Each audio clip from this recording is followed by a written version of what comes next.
Greetings. The purpose of this video today is to demonstrate a modification that can be made to BVM's 1/5 scale F18 that will very much facilitate the removal and application of the canopy servo tray assembly. As those of you who are fortunate enough to own one of these airplanes know, it's extremely hard. The instructions say you're supposed to reach up under here and blah, blah, blah. You know what I'm talking about. But anyways, here's the modification.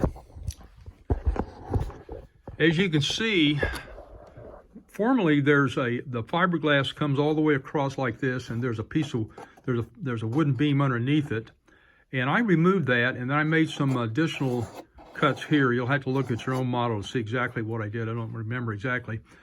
And then after I did that, I added this. This is a piece of plywood. I added this. I'm not sure that piece is entirely necessary. I don't know that removing this actually affects the integrity of the fuselage, but I did it just to be safe.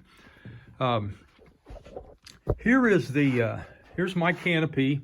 It's already attached to the servo tray assembly. And as you can see, here's the culprit right here that you're supposed to reach up underneath and push these little, I believe that's Tygon fuel tubing, back and forth to remove that metal bar. But anyways, I want you to see this is all together now.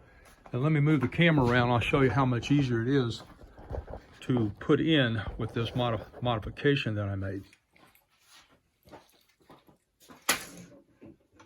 So here we go. It's all together. You take it, it slides in there just like that, and that's it. And then once you get it in, you know, you can go ahead and screw down your servo tray like it's supposed to be, and it functions fine, and that's it.